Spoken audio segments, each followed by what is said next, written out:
I'm not comfortable with the title, actually, of Mind versus Soul.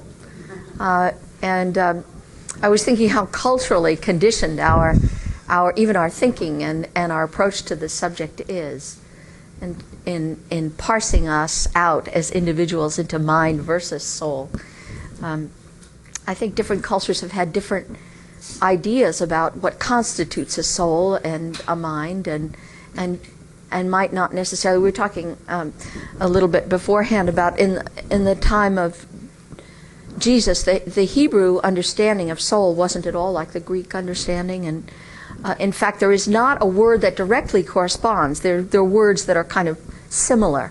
The only one of the three that I could remember from my seminary days is nephesh, which is a wonderful word, which doesn't exactly mean soul. It means kind of being, and it doesn't translate easily. So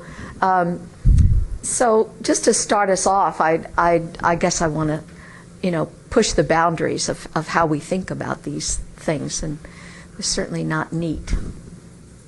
I assume that we're not discussing whether there is a soul in a dualistic sense. That's a matter for personal belief, which I don't believe we'll be touching. I think we're going to discuss what it is about the human mind which makes it so apt to see agency when there is uncertainty. That's stage one. And two, given that that is the case, how comes that agency to be realized in such very specific fashion in at least the Western religions? Not just higher powers, spirits, energies, but specific gods in a pantheon, a specific God, a trinity. How does it become so concrete? That, in my mind, would be already a sufficient agenda. Well, I was also unhappy with the title and puzzled by it. It seemed like it was sort of setting us up for mind versus body or science versus religion, because mind and soul, if anything, have often been thought to be the same thing, and I think they became different, perhaps, when we get the idea of the soul as something which is immortal. So excuse me, the soul is that which Christianity or beliefs in immortality bring to the idea of mind. For the Greeks, to be what we translate as ensouled just meant the living principle, the animating principle. It was breath, it was life. For Plato, the soul was that which is peculiar to each one of us, makes us peculiar, makes us essentially who we are. And mind or rationality, which were equivalent for the Greeks, was one aspect of the soul, let's say. So it seems to me it comes down to a question of belief in immortality. That's what the notion of soul adds to the notion of mind, so far as I can see. I also think when we talk about soul, the line always comes to, "Oh, my immortal soul," as if immortality just was a part of what we mean by soul. Yet the Greeks did have immortality after a fashion. At Plato least, did, but Aristotle did not. For aristocrats. Aristotle did not. Aristotle thought that what is peculiar to each of us as a living entity was necessarily related to the body. But in the religion? Not that I know of. Lethe, Hades, shades, all that? Well, I learned when I was a kid. Yeah, but it wasn't exactly the immortal. I mean, it wasn't a religion in the sense that we think of religion.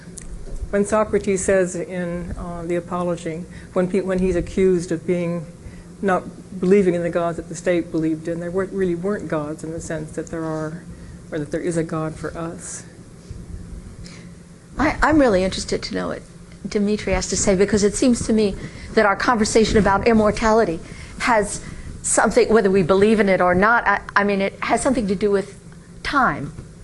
And to say, because I think a lot of our thinking has been very linear in terms of time. You know, I'm going to live out my whole life, and then I'm going to die, and then I either do or do not have an immortal soul. But I think that physics has shown us that time is something other than how we think about it. and that if that might not include a possibility for immortality of a different kind than is linear.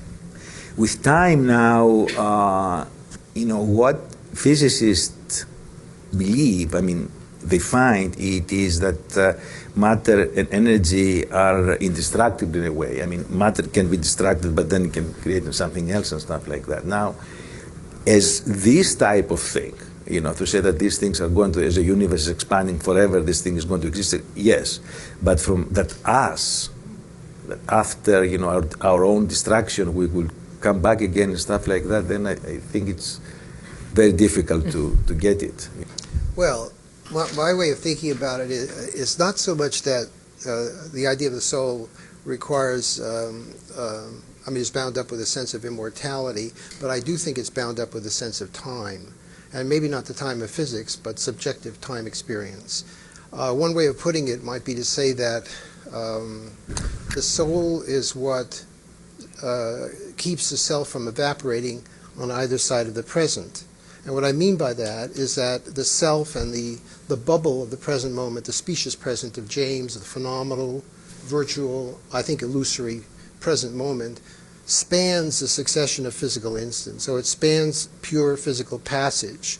So we have this overarching sense of the present within which life is played out, a kind of bubble that keeps repeating itself with a certain thickness to it.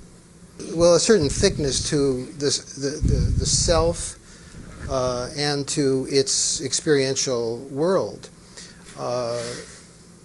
And the soul now expands this duration infinitely in either direction.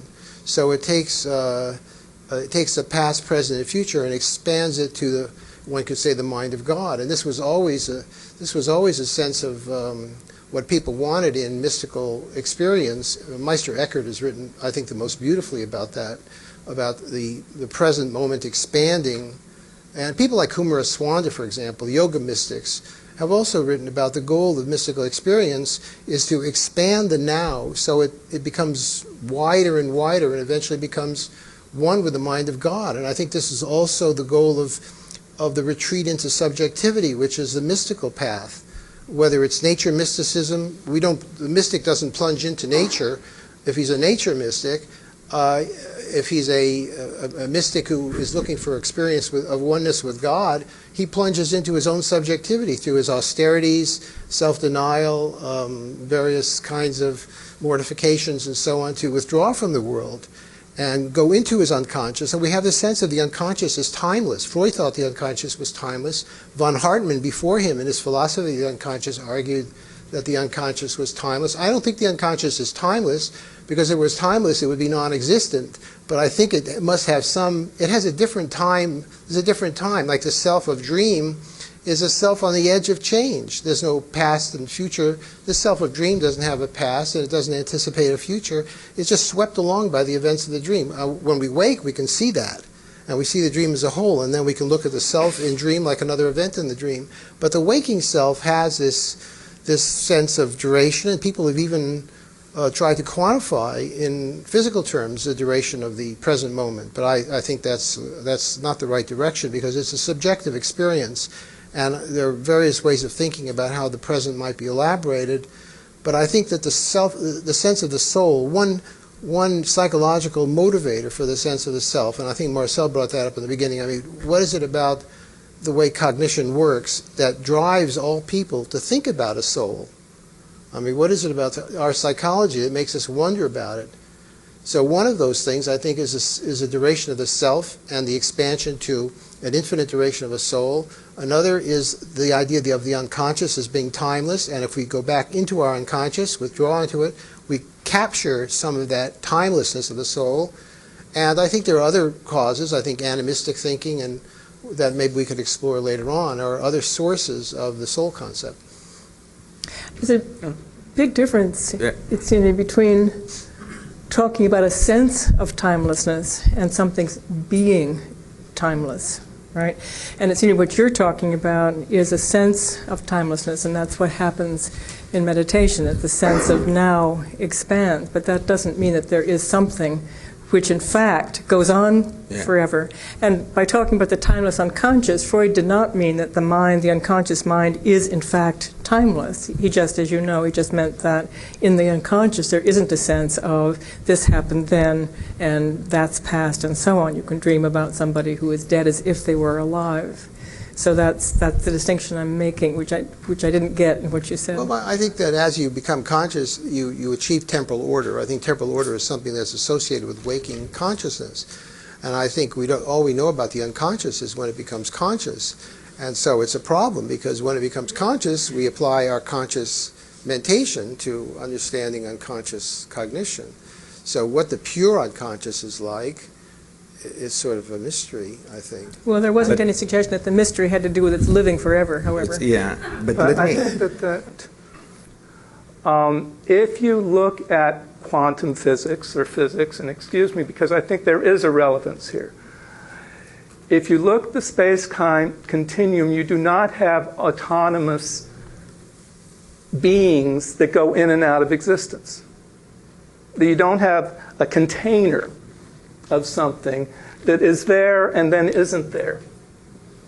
What you have are events that occur and affect each other and are in relation to each other. In that sense, any event, once it exists, never does not exist. It always is there as part of what creates the whole shebang. And it always is a participant. It both has effects and it is affected by. It shapes, it's in relation to the whole shebang. I think one of the things that the idea of immortality, or eternal life, or this kind of thing is getting at in religious traditions is that. Most religious traditions, especially most of them, I will say most of them. Certainly the Jewish tradition is very clear on this. There is not much idea of bodily resurrection or in Judaism, except in certain apocalyptic ones towards the, anyway, late. Yeah. In Christianity, it's fascinating because we have this notion of bodily resurrection, but it requires the death of self. You don't get immortal until you're gone. I agree with you that what we call a mind only comes about in the infant through interpersonal relations, and the other is an other person. Neurology doesn't care whether it's other person or not. Neurobiology doesn't talk mind talk, it talks brain talk. So I agree with you about that you need to have an interpersonal situation before the child slowly acquires many concepts that are essential to what we think of as a mind. How you get from that to God, I don't know. How you get from that to God is that God is one way of representing the other, and one insight into the fact that mind does not create itself in that sense. That whatever we're referring to, it occurs in a relationship in which there is, in fact, an initiating other. Yes, but that initiating other can very well be the physical world. I agree. I would like to, if I may just very briefly, speak for the brain. Mm-hmm. Good, because I would like to, yeah. With all respect to the constructs, dissociate completely the brain from them. I heard nothing which represents my understanding of the brain. It doesn't make it wrong, you understand. It's just a matter of what the basis is. First of all, the idea that the brain is sitting there waiting for an initiating event by some agency or other is simply false. In fact, neurons are firing in the fetus way before birth, and interestingly enough, motor neurons fire before sensory ones do. So it's not that there is waiting for stimulus to set the clockwork going, but rather there is communication about action going on in the brain, which clearly cannot be other referential, and yet the circuitry that you correctly described, this recurrent circuitry, is already happening at that point. And from then on, everything is a matter of degree, of enormous degree, but a matter of degree. Now, the second but related point is we shouldn't confuse consciousness with self-consciousness. They're both legitimate concepts, but they're separate. Consciousness, properly used, is that glimmer of awareness when you first wake up and before you've had your first thought, which of course is coffee. At that point, you become self-aware, but in that moment... Over water? Thank you. In that moment before, consciousness. And that kind of consciousness or awareness, undifferentiated as it might be, I think we can credit many, if not all, creatures with nervous systems. Not that we can ever know this for sure, but I think reasonably. Now, self-consciousness requires the ability to represent at one and the same time what's happening, what goes on, and oneself in relation to what's happening. In other words, you have to be able to accommodate in your brain two representations, separate, two patterns of neural firing, separate, such that they don't collapse into each other. Because when the brain is small or limited by brain damage, it's hard to keep two ideas together, they collapse into one. So then the maturation of the brain has to get to a point, and as you say, we don't know what exactly that point is, where two representations can be held, simple though they might be, so that one not only experiences, but has some self-reference to what one experiences. Now, neurologically, I know of no qualitative change between those two levels, but rather circuitry which both comes in from the physical world and is generated by the anticipatory mind, waves meeting each other, standing waves which represent experience. And what changes is the complexity of what can be held in one's mind at the same time. And my final point in this little tirade is that when we represent to ourselves what is happening, the one thing we can't represent to ourselves is that we can't represent anything to ourselves because we're dead. In other words, you cannot envisage mentally image not existing. And I think any explanation of our notions of immortality, of soul, should, I think, as its point of departure, consider that fact, that it is hard to accept something which one can't imagine. Mm-hmm. And that is the hardest of all things. You can't imagine it. Now, I'm not saying for a moment that's a full explanation, but I think that's the beginnings of one. Now, can I continue a little bit further with the brain? Because I think several of the questions that have been raised, including this thickness of the thing and stuff like that, something that I think should bring to the discussion is that we have memory.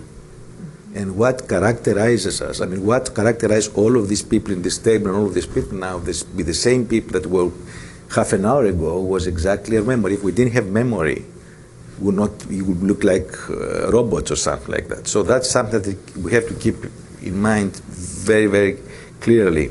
Now, the other thing is, the way that we know, as you described, that we are nothing else but we got these firings of the neurons that they give mappings. We have mappings that are internal, and then we take the external mappings and so on. All of these kind of things happening.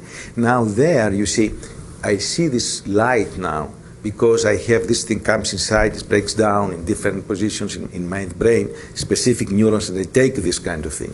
Now, we don't have inside the brain, neurons that are telling us how other neurons are working, are doing this kind of thing. And because of this, we have now for this 2000, from Plato, I think, who is the first one, he spoke about the difference between psyche and soul and the differences thing, because they could not conceive how it is possible that all of these things is happening, because they cannot understand how this is happening. And they were right. And Descartes also the same thing. They were right that they could not understand because we don't see all the instructions of the neurons, how they do all this business, right, for this thing. And because we have something like, 100 billion neurons, they're working all the, I mean, not all the time, all of them for this thing. It is almost a chaotic situation there, but still provides all this kind of unit that we have. So it's very important, I think, for philosophers, for religious people, scholars, etc., to pay attention to what the neurobiologists they're finding at this time. In our era, because this is going to change completely the whole thing, how we see the whole human brain, how it's working. And I repeat, this is the explanation that people, for 2,000, 3,000 years now, they have this split that we have this and we need something else outside and so on, is because we could not conceive how all the thing is working inside, most of it. Today, of course, we can use PET or whatever it is, some kind of image that we can use, and even we can see now that if you come and you put me on this machine or whatever you want to call it, and then you tell me 1 + 1, and then if I have taken corresponding radioactive, whatever it is for this thing, you can see, literally, that this thing, the places of the brain that this information is getting, and you say 1, and you see some kind of neurons that start working, plus some other neurons, etc. And that's it. That's what the neurobiologists are telling us. Everything, whatever it is, that's it. All these feelings that we have, the 1 + 1 = 2, etc., etc. There is nothing, this is not this and something else. This is it. It's good enough. Let me add something. You see, we have to get, clear this kind of thing. Now we can dress it this after, with a lot of talk and what it means, etc., etc. But this is it.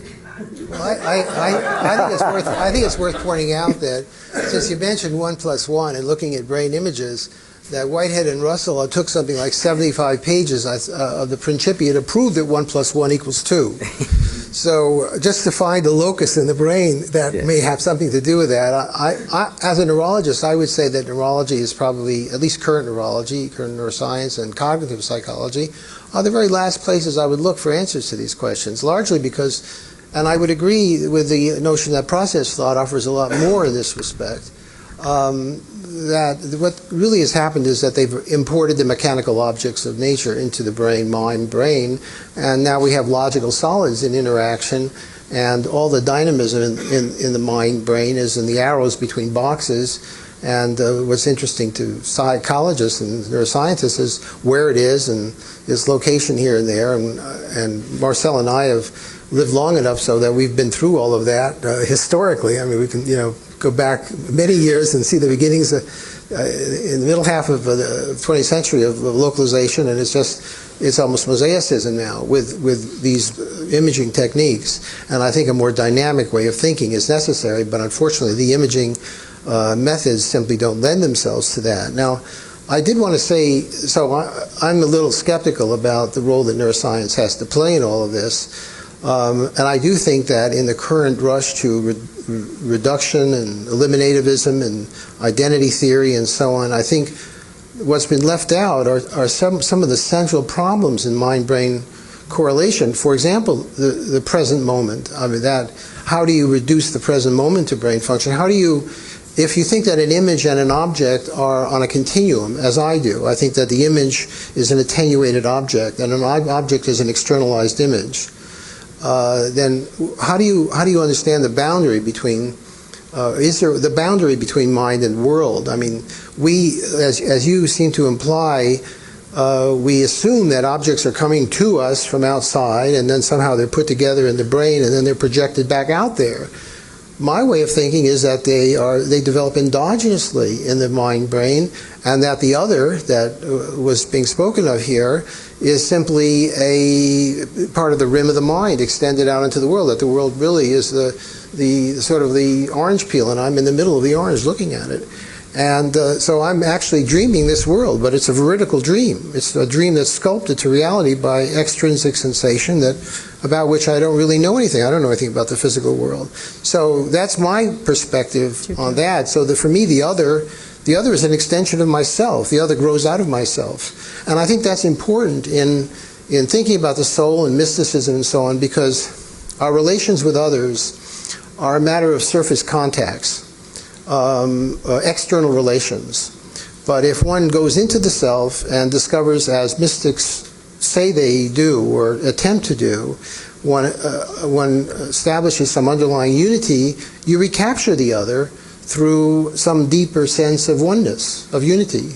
That's anyway that's kind of the picture that emerges from mystical writings, mystical philosophical writings, so that you get to the intrinsic relationality of all of us emerging from the same common ground, not the relation between the surface of the mind from one surface to another surface in perception, but the underlying unity, like a Jungian archetype or something.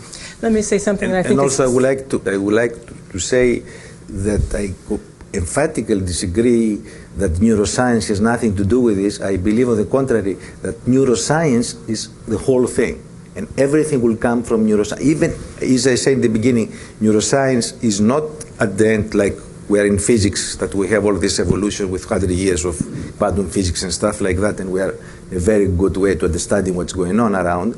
Neuroscience is not yet there, but I mean, and I don't believe it's me. I mean, it's a lot of people who believe that this thing here, neuroscience is the only thing. If it is one way that we're going to understand, I'm not talking about metaphorically, right? I mean, the language after, but the real thing, which from the physical world we're going to understand. But current neuroscience is still in the realm of Newtonian mechanics. May I say something? Yeah, even that. Clarifying here.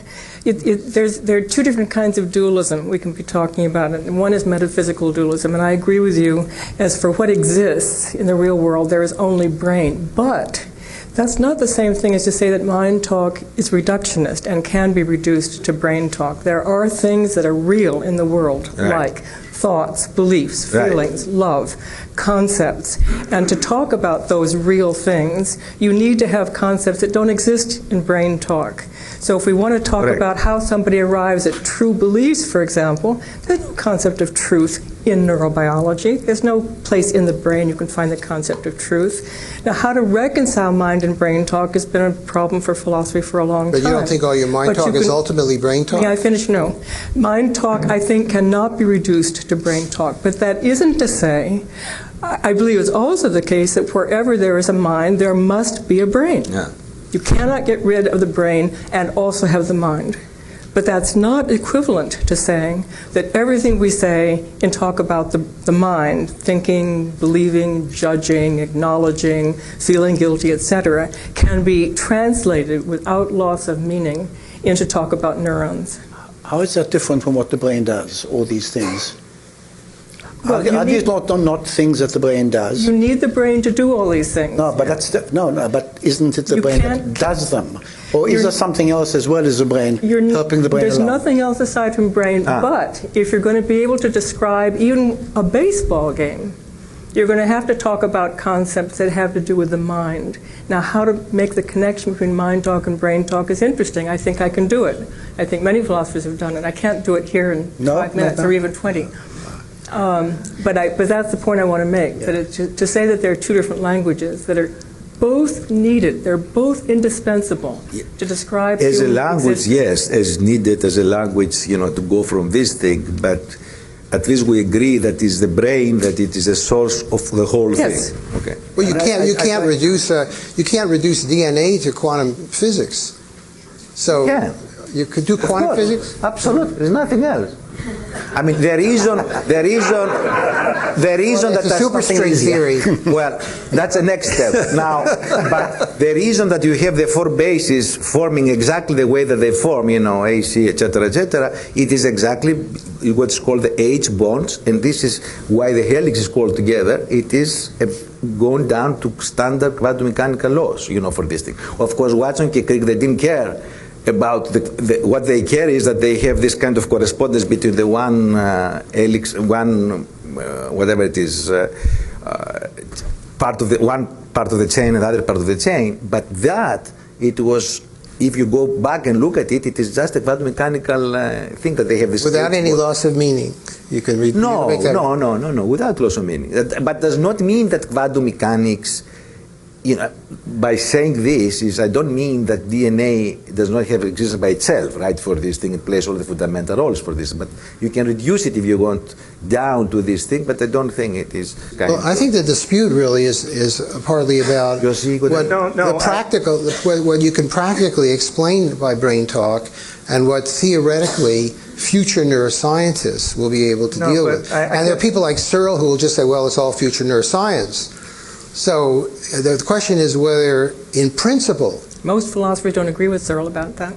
Well, most of the philosophers I tend to read are reductionists or identity theorists, and I think that there's not much left over from the There's a big position left over, and I was trying to introduce it. Can I just respond to what you just said? Yes. You started out by saying, and this is the single point, that the conversation starts by your receiving, your brain receiving, and reaching out. I agree that it reaches out, that your brain receiving what I am saying and thinking.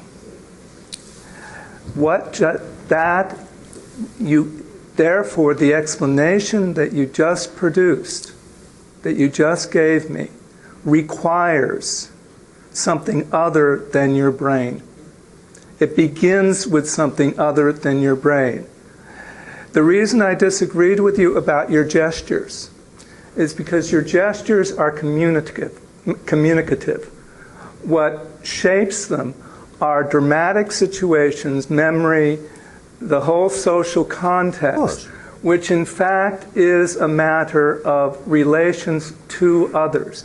Now, I am perfectly willing to grant, and I will agree with you on one thing. I think that eventually that neuroscience, if it becomes a neuroscience of multiple brains, not just the brain, but of multiple brains that takes into account that the brain is not a closed system. Definitely is not. Okay, that's the one issue. That means that you can't just explain it by the intraneuronal interactions in the brain. It requires an understanding of what happens in the relationship with external, whatever we want to call them, objects, others, movements, events. We can go with process, we can do that.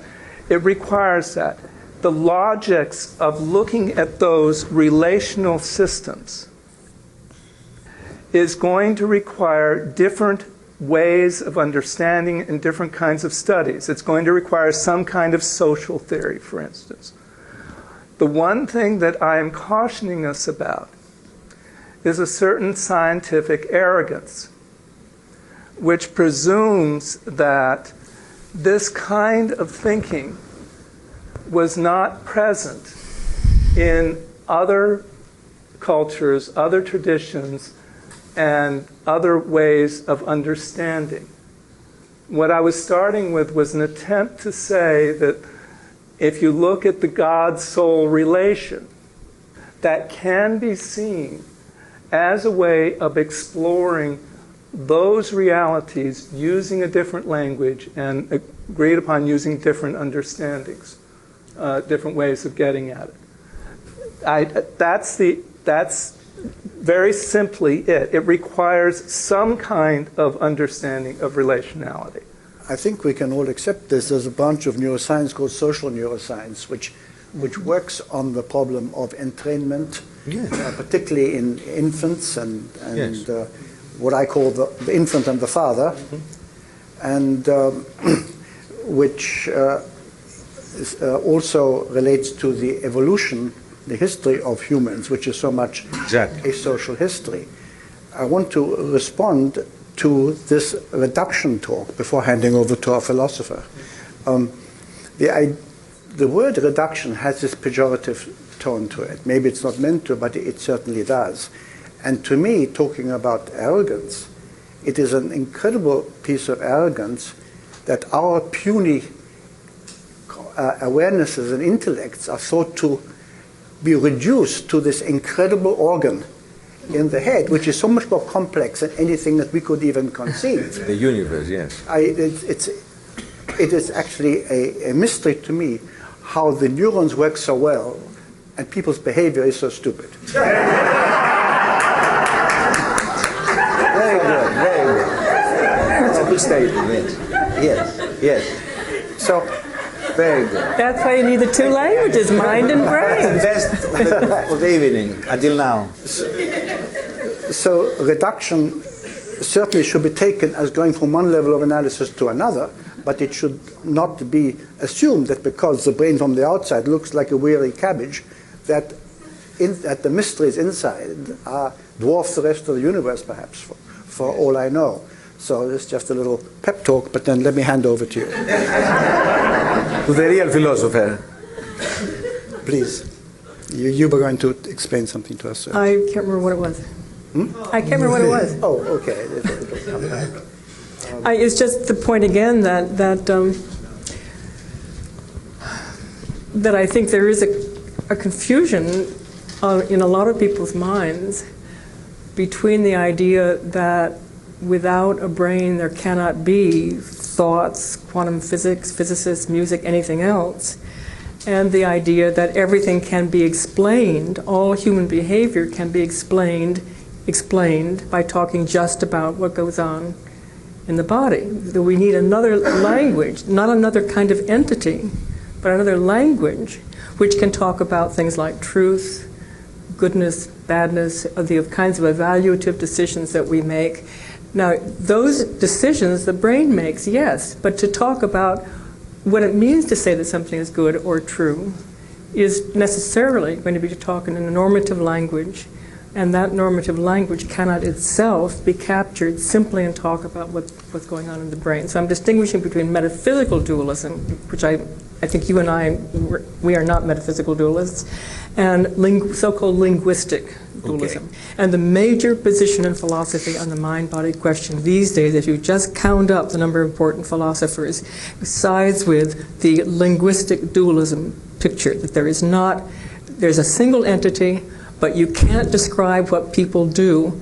You certainly can't describe what goes on in a psychoanalytic therapy just by talking about what's going on neurologically, even if we knew what that was. No, I agree that there are certain fields of psychology, psychoanalysis is certainly one of them, which are first-person and subjectivist in their orientation. But cognitive psychology has been resolutely third-person objectivist, and this really comes from a behaviorist mentality, I think, in terms of outputs and not so much about subjective states. Now, there are, of course, philosophers who've argued against that, but in my experience, they've been pretty much shouted out. No, maybe I don't go in the same crowd of philosophers that you do, but how do you know? I have found that, and having been around in the birth of cognitive psychology and seeing actually what its goal was and its objective in the very early days of this study, it was to found a scientific quantitative psychology, and of course it dovetails with analytic philosophy, and I think it's dovetailed with linguistic, certainly modular and computational approaches in philosophy. So I think the subjectivists in philosophy, I think, but I'm not talking about subjectivism at all. Cognitive psychology, so far as I can see, talks about sometimes what people believe. Now, my argument is that the concept of belief itself cannot be understood separately from the concepts of truth and falsity, and that the concepts of truth and falsity are part of a whole normative vocabulary which the language of mind introduces and which cannot be captured in talk merely about what goes on in the brain. What could, at least in principle... I'm not talking about subjectivism. What could one, in principle, talk about the act of judging, and one could then, in principle, come up with the neural correlates, let's say. It would be a metaphor. It would not be the same thing as judging. If by you might not be able to say whether the judgment was right or wrong. Exactly. But that would be somebody else's judgment.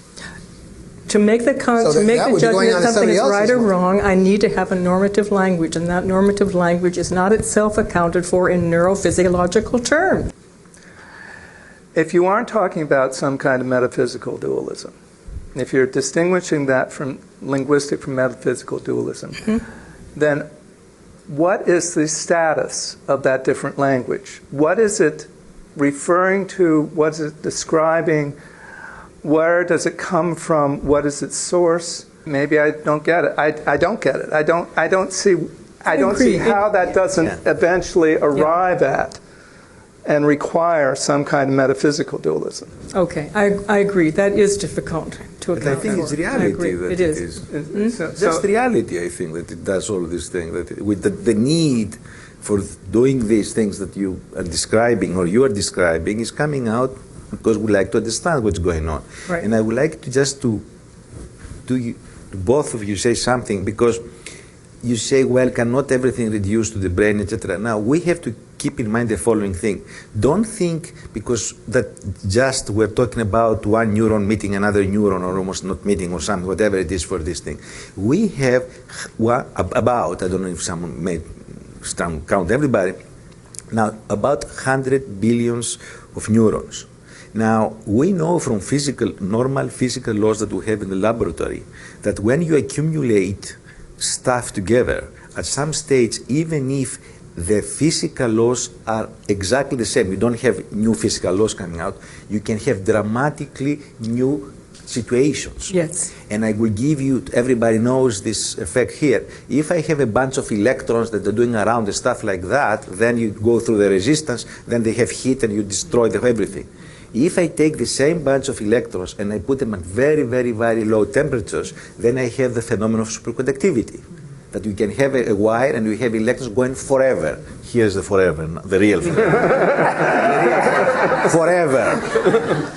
Forever there. That's how you change the circumstances. Eternal. That's eternal. Now, this is a completely, if you were saying this to some physicists before the 1900 or the 1912, whatever this happened, you thought that you're crazy, right, for this thing. But what has happened now, we have a complete theoretical explanation with the physical laws that we know. We don't need anything more and stuff like that. But it is, what I'm saying is, quantitative accumulation brings qualitative change. Emergent properties is what you're Exactly. talking about. Yeah. This is a hierarchical structure, so keep that in mind. Because you see, you seem to have a kind of, this is too much reduced stuff, and how you're going to explain all this kind of thing, my feelings, etc., etc. But there are 100 billion neurons there, right, for this thing. And my God, is going to be a lot of hierarchical levels building from, the very elementary circuits that you were talking about coming up all the way, And that's something that we have to keep in mind. And we're far behind in understanding all this. Exactly, and that's what my I'm a little in a catch-22 here. I think people of faith are in a catch-22. Could we conceive of a larger reality that doesn't have a physical component for us? I mean, I feel like, I'm sort of damned if I do and damned if I don't. That is, if I had an eternal life. I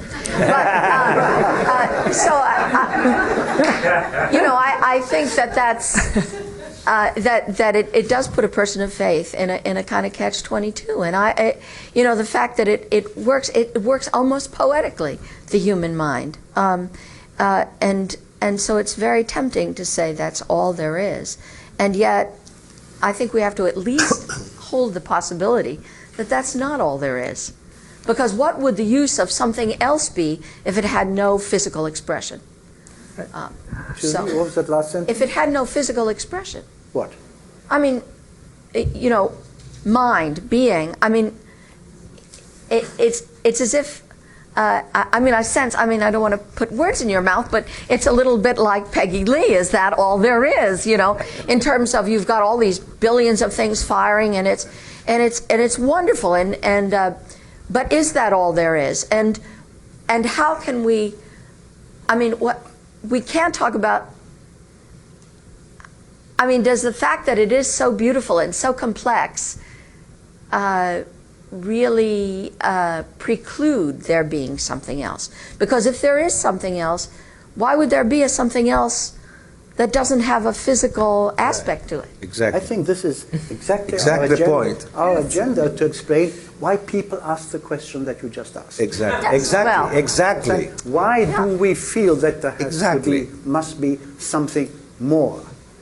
Now, that is nothing to do with whether there is or isn't. It's not a matter of Exactly, facts. We don't exactly. have the facts.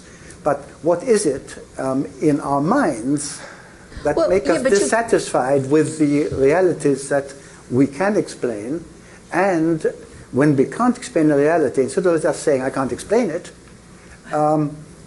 superimpose upon it what Something else can appears to explain. be fanciful. It appears to be the kind of concept from which you wouldn't buy a used car. And imagine, let me take it, and imagine now when the first people came down from the trees or whatever, they come down, right, for this thing through the evolution, and they could not, they're hearing all these lightnings and stuff like that, they didn't know, I mean, electromagnetism to explain this, right, for this thing. All of this kind of fear, I think, brought up all this kind of, that must be something else there, what is explain this and stuff like that. And then this thing continue all the way, you know, because all the way through the generations and stuff like that, this kind of fears sometimes change, and we have the magus, whatever it is, this kind of all these charlatans at that time, you know, in the ancient times, then became more Yeah, but and more what I'm getting sophisticated. from this circle is if I was just smart enough, I wouldn't believe in God. I mean, that's what I'm getting from here. If I were just a little bit more developed and a little more scientifically astute, I wouldn't believe in God. You want to make us feel guilty. That's part of my right? And that's something we couldn't do in brain terms, right? Feeling guilty? That's right. Couldn't Well, do it you right. yourself said, you know, that we have, it's why when we have all these wonderful neurons doing what they do, we make such foolish choices and behave so badly. But I think that's a religious question, too. Well, I think you can see it as that. I see it as a question of evolution. We are a work in progress. We have a way to go evolutionarily. Now, what we do extremely well is machinery that's been around for hundreds of thousands of Even though we years. stop our evolution, I will tell you. Well, I think we'd never see it happen. But When you say it's but let me just make the point that we are not. What we are doing is trying to confront far more contingencies and deal with them than other pre-organisms and earlier organisms have taken upon them to confront. In other words, whereas organisms generally confront the here and now reality, what's going on, we try to confront the past and the future, extending sometimes to an enormous degree. And our brains, which evolved in the much more survival-oriented here and now circumstances, are not well specialized for projecting so far. So when they do so, they superimpose upon these intractable problems the expectation that you can explain them, because we were evolved with that expectation, but our explanations fall short because we are not able, in fact, we're not yet evolved enough to be as mechanically automatic in explaining those things as we are in explaining how to set the table and how to eat. Now, my thought, which I first had when I was 11 years old, was that when we finally evolve to, in fact, have an automatic response to everything, we will be unconscious forevermore, because there will be no more need for conscious operations. Well, it's sort of like Schiller, who said knowledge must be death. The idea being, and I don't really want, I certainly wouldn't want you to get the impression that I would be one of those scientists who think that there's nothing beyond science, because my whole way of thinking as a process psychologist, you could say, process neurologist, is the search for divinity. But it's not a personal God I'm after. It's a sense of, like a Whiteheadian God, a process of becoming in nature. And so when I've talked about the retreat into the subjective and searching for whether it's the absolute in nature or the God, love of God in mystical union, it's with the hope that maybe, who knows, one day I could have such a, I'm too much of a hedonist, I think, to go through what I have to go through to reach that point, if I even could. But I think that there is this sense of this underlying ground. And in addition to that, I alluded to that in my first comments on animistic thinking, because I think if you just scratch the surface of rational cognition, and here we are all sitting around all more or less talking rationally, I hope, but the rationality is sort of betrayed by unconscious motivations and the presuppositions and assumptions that are driving our rational cognition. So we do have some intuition of these underlying forces that are pushing us in one direction or another. And it's almost impossible to persuade somebody out of their position, because they bring those unconscious motives to the force of their argumentation.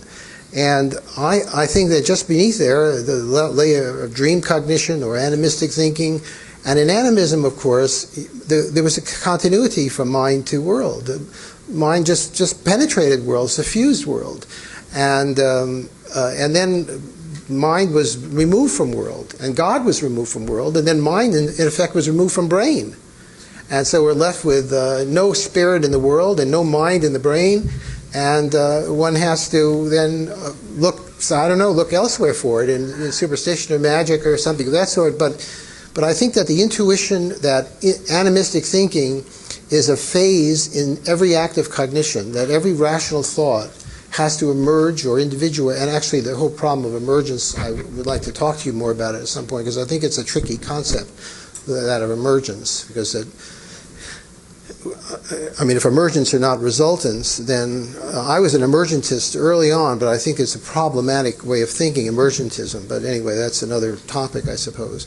But the notion that mind is continuous from self to world has to be recaptured in our everyday perception when I look around and I see objects here and they seem to be independent, autonomous, and completely separate from myself, but actually these are images in my brain. You're all images in my brain. So there is this sheet of mind that goes from the core of myself to the rim of the world, and that is the residue, I think, of animism, where it's just much more emphatic, and the kind of cognition that goes with animistic thinking, the syncretic, paralogical thinking. So when a native, for example, says Akiba is swift, tiger is swift, Akiba is a tiger, where he takes a syllogism like that, a paralogical syllogism, and based on shared attributes, two completely different subjects are fused. And he is a tiger. He's got tiger spirit, or the tiger has his spirit.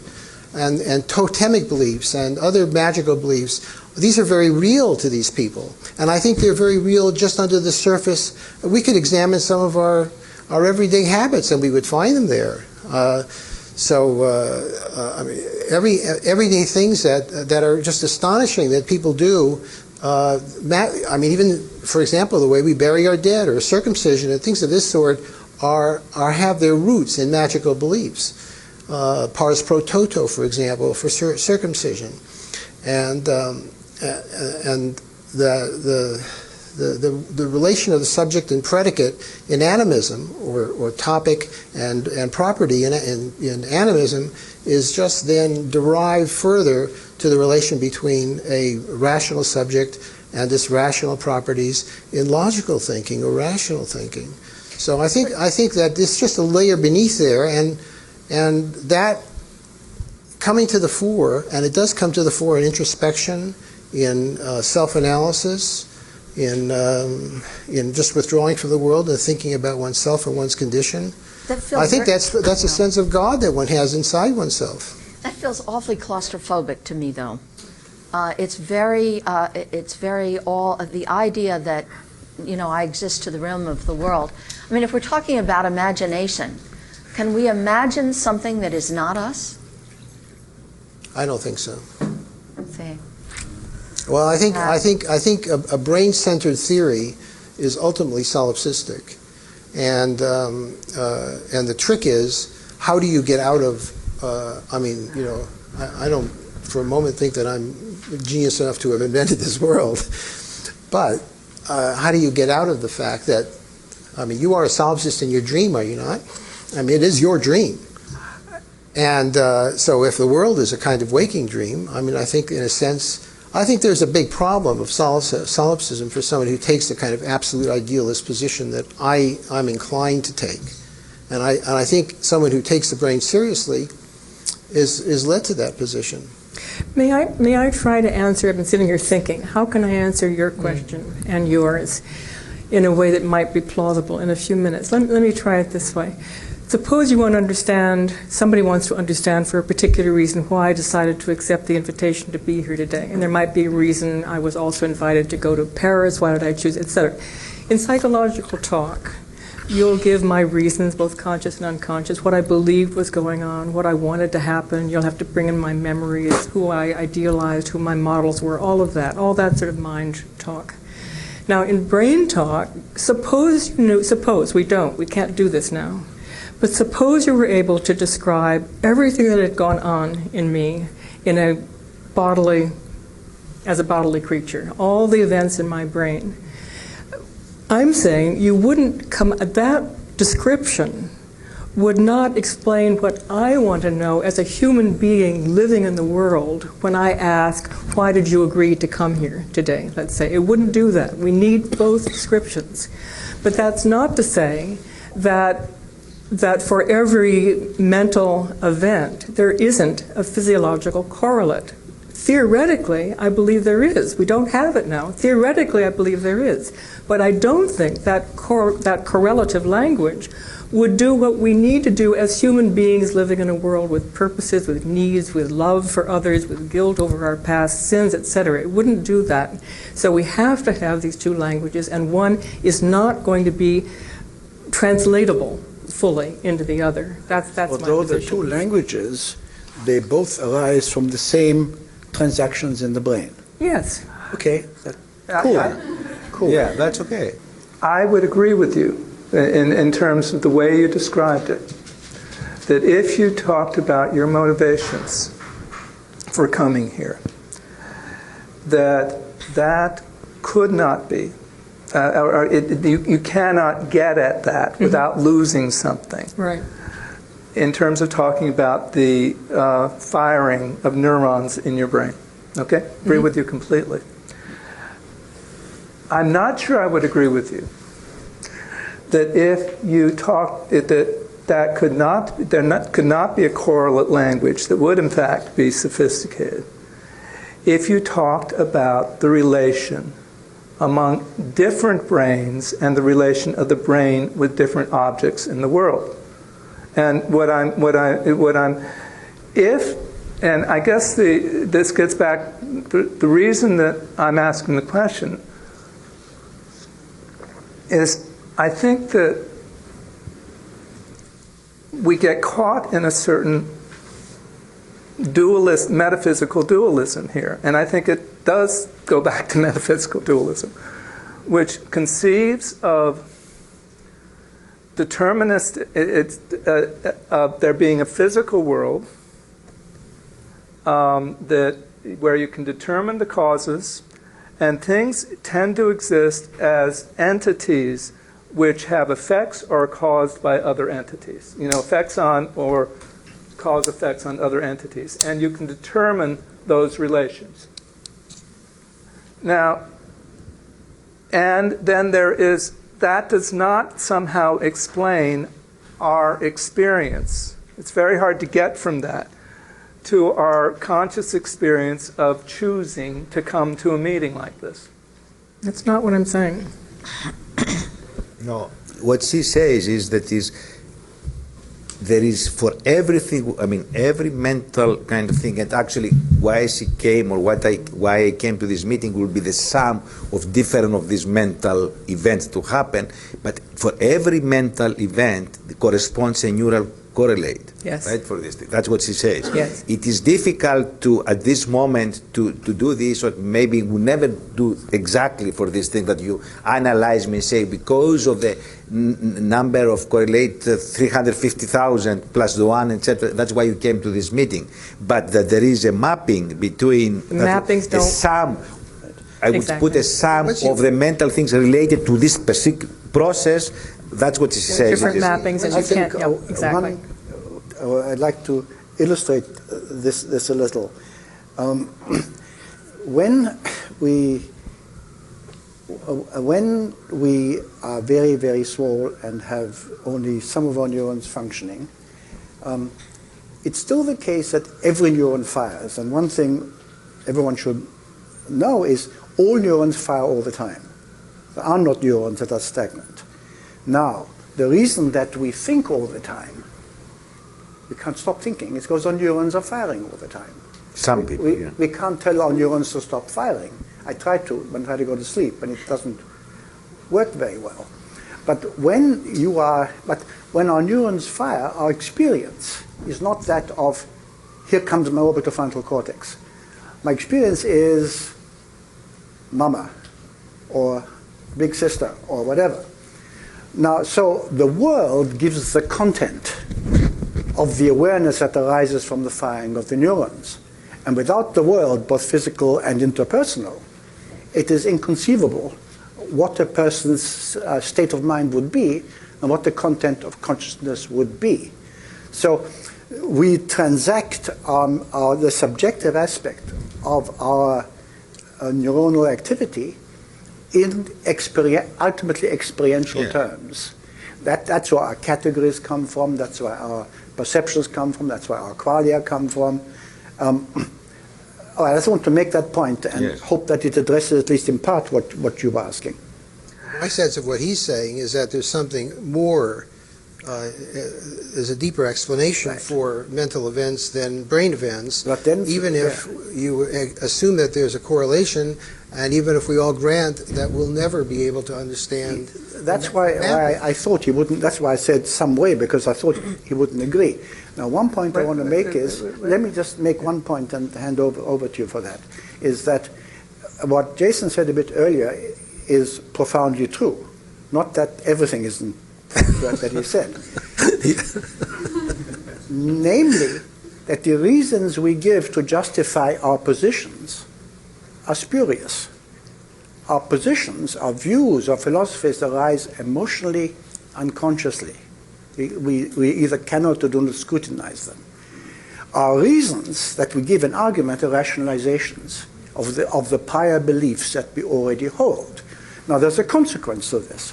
That consequence is that when the 6 people here finish with this delightful occasion and go away, not one of them will have been persuaded of the position of any of the others. On the contrary, each one of us will have learned how better to defend our position against the position. Correct. But that's not always the case. I want to protest. That's not always the case. And not everything is a rationalization. Only some things are. If everything were, we would have no such concept. But also, can I say something, because it comes to the same kind of thing, that I hear talk, different of us, talking about eternal, external, stuff like that. Now, one thing also you should remember, if you, just from a mechanical point of view, it is that the brain, the neurons, the only thing that they do, it is electromagnetic kind of understanding. Whatever comes out from the senses, for this thing, at the end of the day, what the neuron is going to do is going to say, I'm firing or I'm not firing. That's the only thing. So that means now all the other things that we say, if it is a person, or it is an object, is of something like that, the neuron does not give a damn about this. The only thing that understands is firing and non-firing. And it is us after that we have made correlation and we say, if this particular firing is kept, this is what I have called, because my mother told me glass, whatever it is now, plastic, for this kind of thing, and correlates with this thing. That's it. What about this? The brain in interaction with things outside of it, which includes other people and the world, etc., creates the mind, or rather out of the brain evolves the mind, by which I mean there comes to be, through I think emergent processes, where things that are qualitatively different are introduced, but not because some deus ex machina has come down, because the sheer complexity itself gives rise to something new. And with that something new comes our language that we slowly move into of, oh, I believe, I feel guilty that, I want such and such, the language of what philosophers call propositional attitudes, beliefs and desires and so on. And that's the language which evolves out of something which was not linguistic, but which cannot be reduced, cannot be captured without loss of meaning in that earlier, merely physical language. But it's really hard because, I'm going to use the language of religion. I'm going to use the language of faith, which, but it seems to me we were talking about soul and mind. For one thing, I have a more holistic view of it, but I do think there is something called that correlates to the soul in the sense of what is created and loved by God, and what is essentially good. I think the mind is how we think and how we move and and how we process the world around ourselves. But I think in a sense a soul is a kind of essence. And Well, yes. I can see some people nodding and hear some people groaning. That's there are two parts to what you say. One Yes. is describing the soul as attributes that people have of goodness, spirituality, not attributes or of essence they have. actually. And the other part is which was created by God. Right. Now it seems that one can accept the first without necessarily explaining it through the second. Right. Yes, you could. I won't though, but No, yes, right. But let me just pose a question of the sense that artists describe and athletes describe, and certainly an experience that other people have of the creative process coming from outside themselves in some way. It's like being taken over. It's almost unconscious, where I don't have this every Sunday, but sometimes, like once in a blue moon, I will sit down and it's as if the sermon comes out the end of my pen. But we've all had that experience. Yeah. And I think what I wanted to say to you earlier when you said that you felt you were getting from us that our feeling that if you were smarter you wouldn't believe in God. Yeah. That's not how I feel. Some of the smartest philosophers in the 20th century had been Roman Catholics, and they've been really smart people. Yeah. What I do hear, however, is a confusion between, at least it seems to me a confusion between two different things. One is offering certain experiences as arguments for God, which is what you're now doing. Yeah. And what I've heard here in other ways, arguments for. And another position which doesn't have to do with argument, which says, I believe this, I'm not offering arguments for it, I believe it on faith, fine. It's the things that are being offered as arguments where I think they're not good arguments. That's where I sort of come in. But that's not to say that the belief in God is itself unreasonable. I guess if you can only believe in unfaith, it is in a certain sense unreasonable. Unreasonable. Fine. Yeah. That's fine. Plato's idea of the soul is that it's a unity, it's indivisible, it's incorruptible. Oh, it's incorruptible, it's imperishable. It passes through a plane of forgetfulness, I guess maybe like the Tibetan bardo or something, and then it may recur, but in a kind of atomic oneness. That's Plato, but prior to Plato, it just meant psyche, which just meant breath. That's Plato.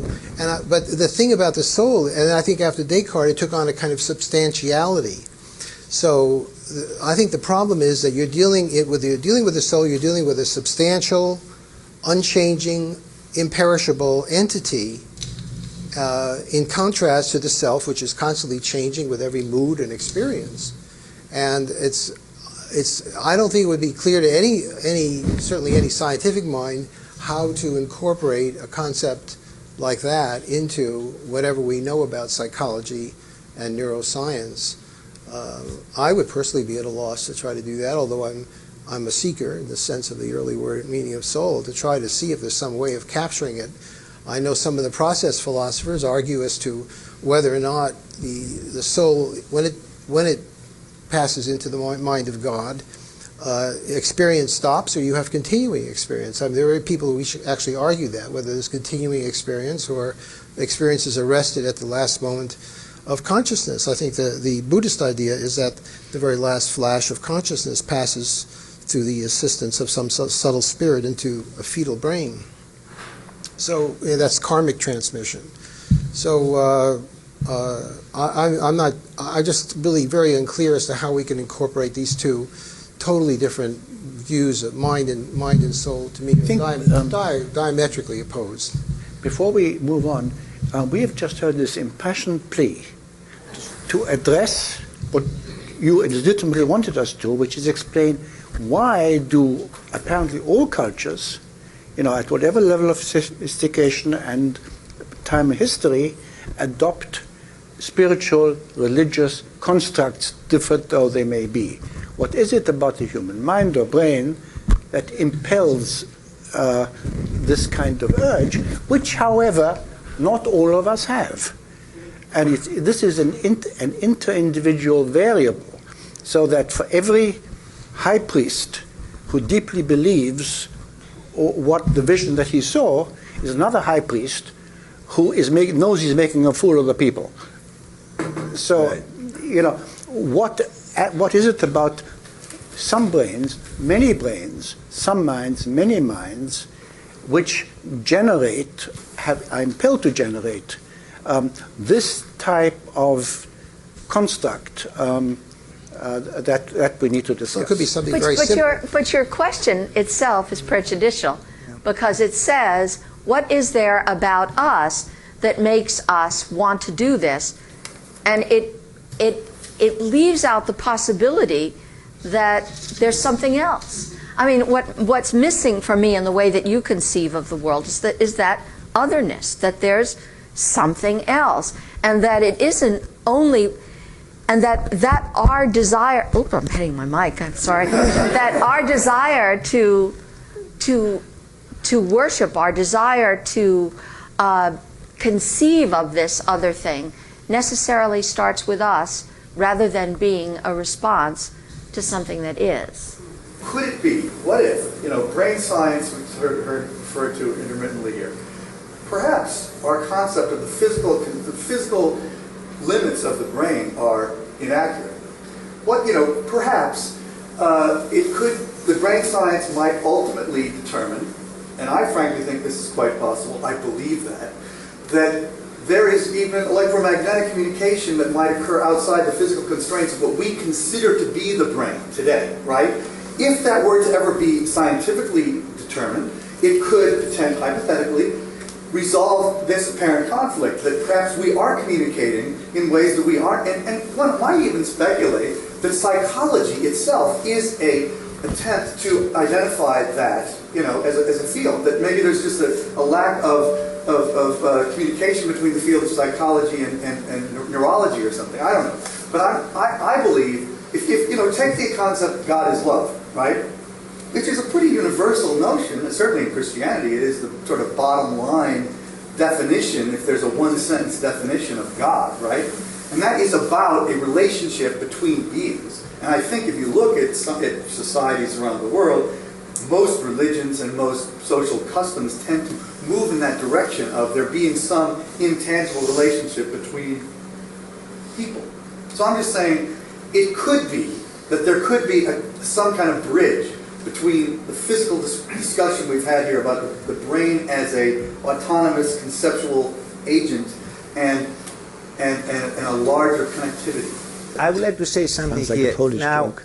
scientists should not, or I didn't want to give the impression that maybe it is possible that there are physical phenomena out there that we don't know it yet.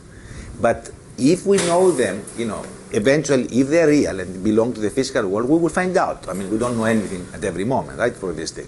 Now, so if what you say it is right, and then we find new physical phenomena that could make this connection, still belong to the same category, that everything is coming from the brain, from this thing. And then we'll make this correlates maybe to illuminate a little bit more. But we're not here to say that we have done all the physical laws we know today, 22nd of April, and everything is done and stuff like that. Maybe there will be some, but that will be physical laws. You see, that would be belonging to the physical world and could be given maybe a better understanding of these things, or to make this gentleman happier here and stuff like that, but still will belong to the same kind of category we're talking about here, right? So I don't want to give the impression that we have finished, let's not do anything, and we understand everything and stuff like that, for sure. Which is one of the key moments in recent historical linguistics and historical anthropology, I think both of Chomsky and Stephen Mither, is that in the emergence, in the evolution of language, which is by no means evident that language should have existed, but in the evolution of language, there's one aspect which is absolutely not genetic, and that is the emergence of the property of recursion. And that it is this property of recursion, I think Marcel spoke of this, that it's more than just self-awareness, but this embedded property that allows me to be aware of. And it's that property, it strikes me, recursion, that says now why linguistic dualism is not reducible to metaphysical dualism, and that it may be then that it's this quality that gives us the complexity to say, you know what, only if our language is of sufficient richness can we perceive certain kinds of things. And one of those kinds of things may be the experience of God. But it doesn't have to be, but it may be. It's the complexity of our language as an emergent property that gives us ontological complexity as well. That is the point that I think where, without agreeing, we might say this is what we are talking about. As you see different patients whose different parts of their brain have been knocked out systematically or successively, and so after they've lost their language or they've lost their perception and this and that, and they might not even to the point of being vegetabilized, let's say. Is there some essence of the personality that you can sense or intuit about them that's still there? Well, I don't know what to say about that. I do know that I've seen people with loss of language, for example, who still have a aesthetic sense. They'll still listen to fine music. They haven't lost that. Or they may watch public television, even if I'm not sure they even understand what's going on in the program. So there may be some aesthetic sense that's left. But I think if you're looking for essences, then I suppose it's up to the person who sees somebody like that to see if they could determine whether there is something about them that hasn't changed. I'd like to say yes. And I would say yes because I think that her essence is held in trust by the people who know and love her. And that she may not have all her cognitive abilities and she may lose them gradually so that her personality isn't recognized anymore. But I think that's what, why we are called, why I believe in this conversation with that whole concept of otherness, is that we are not simply individuals. We are in community, and the kind of intuitive communication that this gentleman was talking about, it is at the heart of what I believe Christianity is about, for one thing, which I think is sometimes lost in the current popular notion of Christianity as solely individual.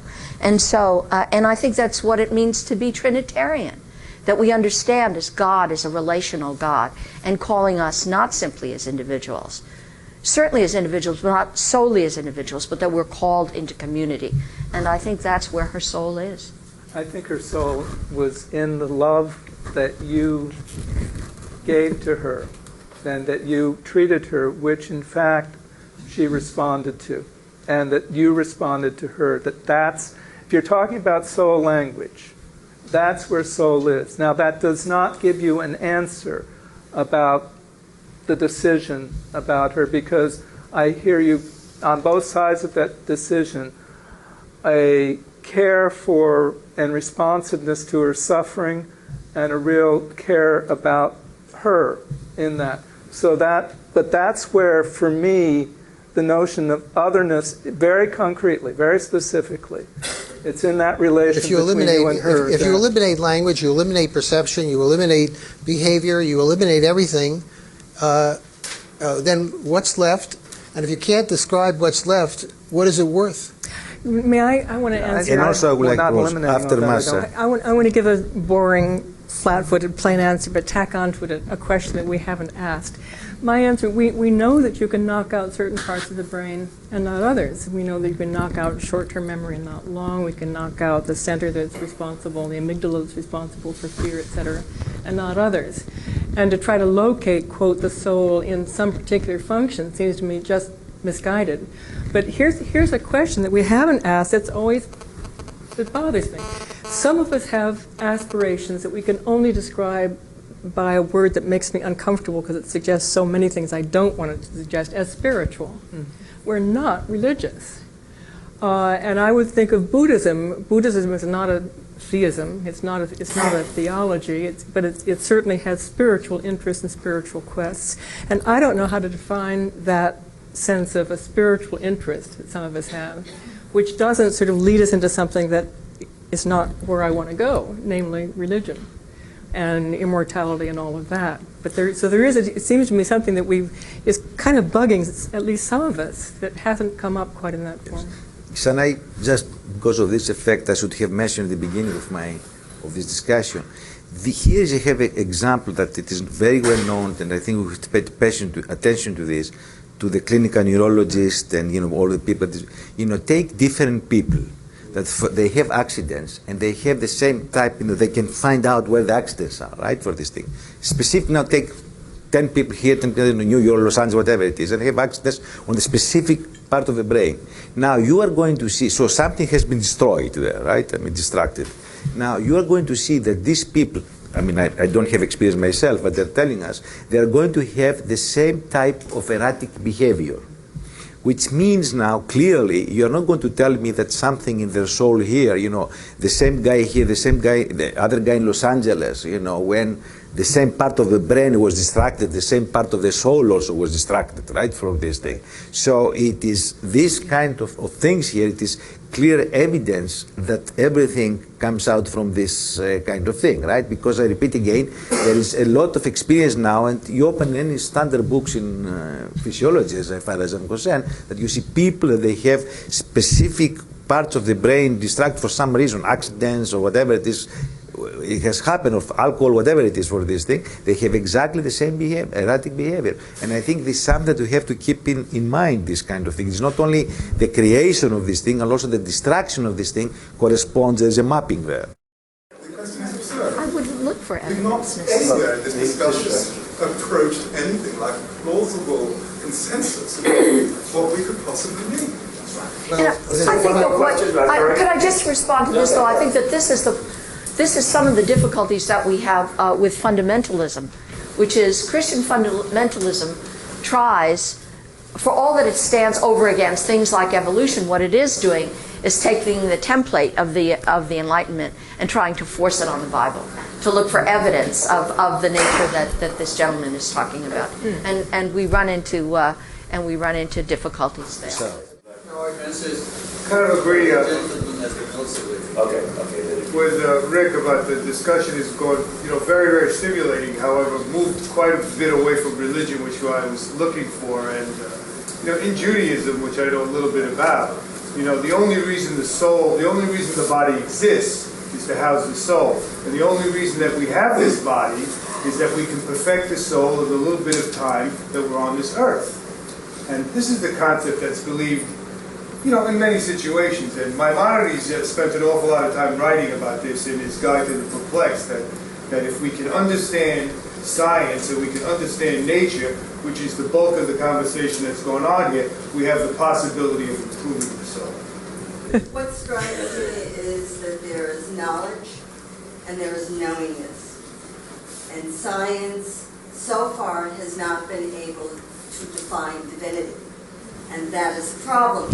Just because it has not been able to be defined by scientific terms doesn't mean that it doesn't exist. Well, and sometimes it requires not just knowledge, not just scriptures, but perhaps a leap of faith. And then you can get to the soul and a further knowing of what is beyond, and also very much a part of us, I believe, on a cellular level. It is there. We are His children. We are God's children. And just like there's this whole evolution and whole life that comes from seeds being planted, why cannot the seeds of God, why is it so far-fetched that the seeds of God are not within ourselves? But nobody's denying that there is a God. Nobody's saying that there isn't. We're only saying that various of the reasons, including yours, haven't given us evidence for thinking that there is. So we're only objecting to the arguments for, not the claim that there is. That's fine. And we also were trying to understand why indeed many people, sensible people, have exactly the point of view that you just put forward. And we were trying to explain this not from the religious spiritual point of view, but from the neurobiological point of view, except you wanted us to do this, and we really haven't done a coherent job of it yet. So we do need 4 more hours.